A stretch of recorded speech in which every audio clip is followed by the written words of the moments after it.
Hey guys, Mahal everyone, 40 the Broadway Saiyan here. Welcome to my YouTube channel with another video on Dissidia Final Fantasy Opera Omnia. In today's video, we're going to be taking a look at the next upcoming character event going live soon on the global version of the game, which is going to be featuring the lovely FLAUTIST from Final Fantasy Type 0 DEUCE'S. So let's go ahead and dive right into what exactly this character event brings us. So, DEUCE'S finally arrives to global. She is the lovely FLAUTIST, like we just said, joining Opera Omnia, boasting high stats in both her initial and max brave, as well as an affinity for the white crystal. You can earn 1 copy of her 15 CP Argentic Flute and 2 copies of her 35 CP Mithril Bracelet through this event. And joining us for synergy is going to be Ace and Aerith, and we're going to be fighting against those Steam counts. They're these Kraken type enemies, and these guys are notorious for essentially breaking players because they're actually pretty hard. And we're going to get to that when we actually talk about the boss fight. But first, we're going to take a look at DEUCE'S abilities. So her first ability is called Concerto. So what this does is it heals the party's brave based on max brave. It also grants a unique buff called Note to the party for 4 turns. Makes sense. She's a flautist, she's a musician. And then it also, Note increases the party's attack.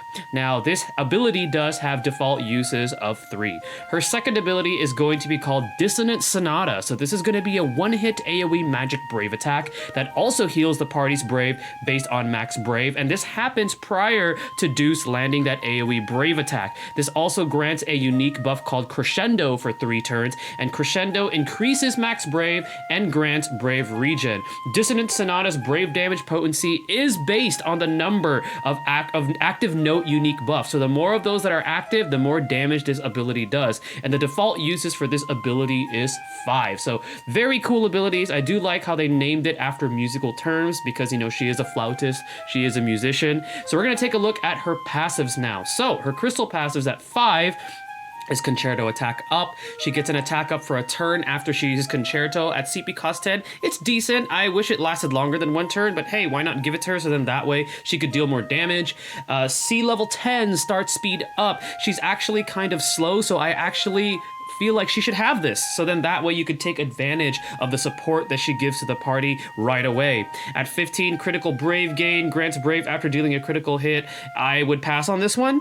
At 25, Dissonant Sonata power up.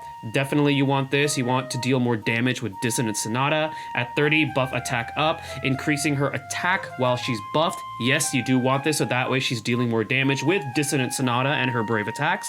At 35, she gets Concerto charge, which gives her an additional usage. You are going to always want these. I'm always going to say that. At 40, buff boost, max brave increased while buffed. Yes, you want this too. At 45, Dissonant Sonata charge, an additional usage for Dissonant Sonata. You do want that as well. At C level 50, Earnest Achiever. So she increases the party's initial brave and attack as long as her HP is 50% or greater of her max HP. So wonderful, wonderful level 50 passive, great aura there, and I like how it assists the party out. At 54, all buffed initial speed, increasing the party's initial brave and speed while buffed. Amazing, another good aura for the party. At level 55, she gets Concerto Extend, 1 additional usage for Concerto, increasing the brave heal to the party based on that max brave. And while the unique buff Note is active, first of all, it increases speed, and then it changes her HP attack to HP attack plus, which essentially heals the party's brave based on the HP damage she deals, and that amount is increased based on the party's note count, so that Note unique buff. So that's pretty cool that she can do that with her HP attack plus. The CP cost for this is at 15. At 58, all buffed attack boost, increasing the party's max brave and attack while buffed. Again, another amazing aura for a CP cost of 5. And then finally, at C level 60, she gets Dissonant Sonata Extend. So first of all, the brave damage potency of that ability is going to be increased. The brave now can overflow up to 120% of max brave. So nice, it has an overflow. It also now deals HP damage to a single targeted enemy. So it's going to deal the HP damage to whichever target you're targeting if there's more than 1 enemy. And then while Crescendo is active, it changes her Brave Attack to Brave Attack Plus, which is essentially a more potent Brave Attack. So overall, with only a few passives you're probably going to be passing on, she has some really, really nice passives, which is definitely cool for her being that support character that deals magic damage. Now let's go ahead and take a look at her artifact passive. So buffed guard, 1-star, 2-star, defense increase, Pass. No one really prioritizes defense in this game. We all know that by now. Earnest Achiever Boost, 1-star, 2-star, increasing the effects of that passive. Amazing. You should definitely try to be going for that. Bravery Concerto, 1-star, 2-star. This one is optional if you really want that brave increase based on her initial brave after you use this ability. And then Mighty Dissonant Sonata, increasing the brave damage potency of that ability. Again, I feel like it's optional unless you want her ability to deal more damage. And then the top priority passive you're going to want is obviously Earnest Achiever Boost, 2-star, Max Brave plus 330, and then Attack plus 108. So the next thing we're going to talk about is the banner that's going to be going live when this event actually hits global. So it's going to be featuring 3 new weapons. First of all, 15 CP Argentic Flute for Deuce, lowering Concerto's action delay, extending the duration of the unique buff Note to 8 turns, increasing the Brave heal based on Max Brave, and also this time granting the party a small Max Brave up for 8 turns. 35 CP Anima Flute is going to be the next new weapon for Deuce. Brave damage potency increase for the ability. Brave damage potency further increase against a single target. It increases the Brave heal based on Max Brave, extends the duration of the unique buff Crescendo to 6 turns, and now granting the party a small magic attack up for 6 turns. And finally, we're going to be getting the EX weapon for Ace, which is called Reaper's Tarot, equipping the EX ability called Jackpot Shot. I did cover this EX weapon in a previous X Factor video, so be sure to check that out. But this gives him a 6-hit magic Brave plus HP attack. It also overflows up to 150%, which is pretty much important now for any kind of damage dealer. You want that overflow. It also deals 50% HP damage to non-targets, so pretty much exactly like what Renzokuken Plus does, Squall's ability. It also fills his card stock to 3, which is the maximum amount of cards he can have. It removes previously granted card buffs. So this ability does grant a card buff depending on the card color. So it randomly will grant a colored card. At red card, it's an attack up to the party. Black card, speed down to the enemy. Blue card, HP regen and brave regen to the party. Or yellow card, which is a max brave and attack increase to the party for 5 turns. So you get one of those cards after using this EX ability. So should you pull on this banner? It is an amazing banner. I'm going to say it right now. Ace's EX ability is actually really powerful for a magic EX ability, especially with the overflow. And Deuce herself, think of her this way. She's essentially like a magical version of Kate Sith. The only reason why you would not want to pull on this banner is if you already have Kate Sith and Selfie built up. Because as we know right now, we're in that meta stage where essentially you want to run Lael, who's like an amazing launcher right now, and then 2 Brave batteries. So then you're dealing the maximum amount of damage as possible, and Deuce can fulfill that role. So the only reason why I say I wouldn't pull is only if you have Kate Sith or Selfie. But honestly, Deuce is an amazing character, and Ace is an even more powerful character now, especially with this EX weapon. So I'd say, yeah, go ahead and pull. It's actually a really, really good banner. And Aerith is still not bad. You know, not the greatest support right now, but later on she does that better, and we'll cover that as the game continuously moves forward. So yeah, very, very good banner.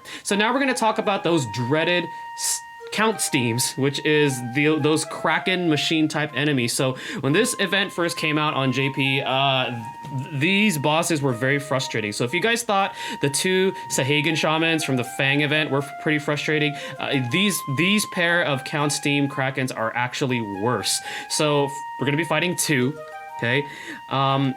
They both resist the holy element. They also resist melee brave attacks. They're weak to magic brave attacks, so bring a magic team. And they are immune to defense down and speed down debuffs, and they both have that chase value of 40, which is standard now for most bosses. So the things that you want to watch out for is, first of all, they counter melee brave attacks with a fire magic brave attack, and at the higher level difficulties, that counter fire magic removes all buffs, including unique buffs. So safe to say, don't bring any melee damage dealing units. They're just gonna be hindering your party when you're up against these count steam bosses.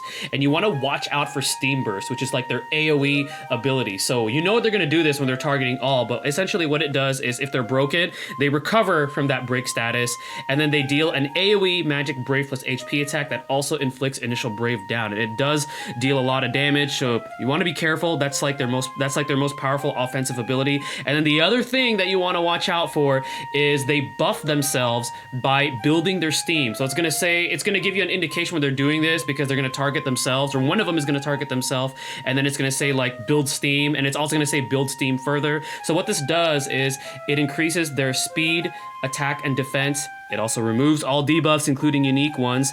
They become resistant to both melee and ranged attacks, and they also increase their resistance to being debuffed. And the worst thing about this is it's an aura, so it's an invisible buff, so you can't dispel it. It's super, super annoying, and this is the reason why these pair of Count Steam bosses are one of the most frustrating events as far as like difficult bosses. So want to watch out for that especially. And like I said, because it is in the form of an aura, which is a invisible buff rather than being, you know, actual visible buffs you could see, you can't dispel it. So the only thing you do is just weather the storm and just fight against it. So yeah, that's the details for the frustrating Count Steam Kraken bosses. Now, some final thoughts and tips before approaching this upcoming event. Should you choose to invest in her, and I highly recommend that you do so, have your white crystals ready for Deuce. Ace and Aerith work well as they are both synergy and they both deal magic brave damage, which both of the bosses are weak to. And if you're using a launch team, it could potentially work, but you want to be careful because the launch team surprisingly can actually run out of steam quickly, because the Count Steam, surprisingly, even though there's two of them, they have high HP and defense, and it only gets worse when they use that buff that they do. And it's recommended, if you can, to bring Setzer if you have them built up, because that freeze debuff where enemies cannot increase their brave for, was it like 2 turns, is very, very life-saving, especially when they're about to target all with their AoE brave plus HP attack. So if you have that, then you don't have to worry about that, but you want to time it properly. We also have Beatrix, for those of you that were able to get all of her gear, who surprisingly is a magic damage dealing character. I thought she was actually physical, but no, she's magic. I was really surprised by that.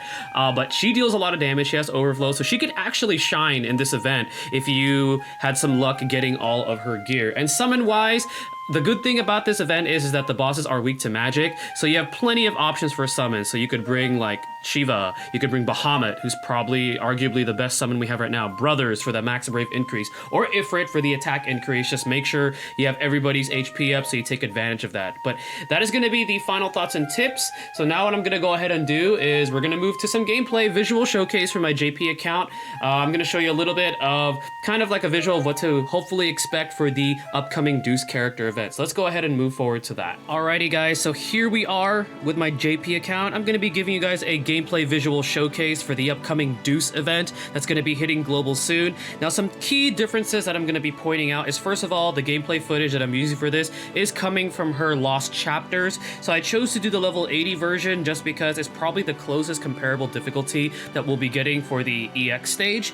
I'm also going to be using the Synergy Party, but some things that I do want to point out is all 3 of these characters did receive a rework, so the way that they're going to be performing is going to be a little bit more powerful compared to what we're going to be getting in global, because they did get a rework. And also for a friend unit, I'm going to be taking Ishtola, who recently got an EX plus weapon, and my goodness, we were talking about this on my stream. Her EX plus weapon is nuts. She like gets to use her EX ability right off the bat. A lot of crazy things, but yeah, let's go ahead and dive right into this for the gameplay visual showcase. And I am taking Ramu as a summon. Alright, so we're going to go ahead and use Concerto. Again, the performance of this ability, because she did get rework, is going to be a little bit different compared to what we have in Global.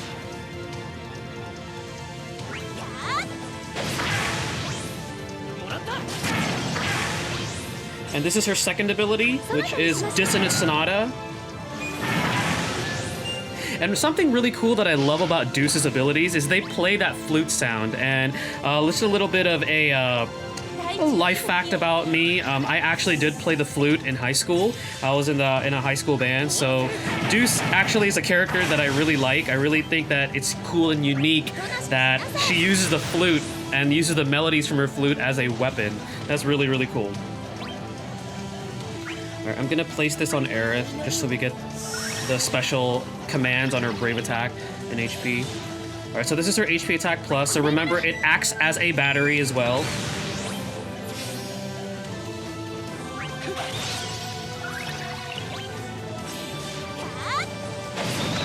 Alright, so now we're gonna fight against the Count Steam.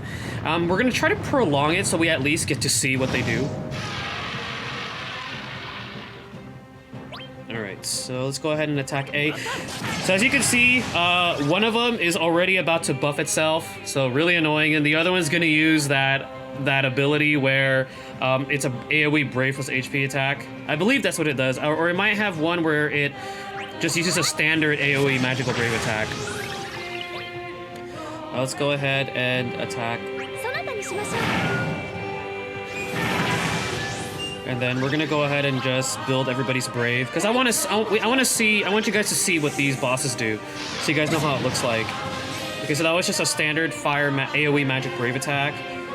Let's go ahead and attack A. So it's gonna buff itself. There we go, and as you can see, there are no buffs above it, so it's invisible. So that's super annoying, so you just gotta weather the storm when they do that. And it looks like B's about to do it too. And let's go ahead and attack it with Deuce. We're attacking A. Alright, we're gonna bring in Y'shtola. So I just want you guys to see her EX ability, her EX plus. And she did get her alternate costume too, which is really cool. Yeah, and she could do that right away. Well, if I had Y'shtola on my party, like an actual one, not a friend one, with her EX plus weapon fully max limit broken, she could actually use her EX ability right off the bat. So it's super powerful. Really, really powerful ability.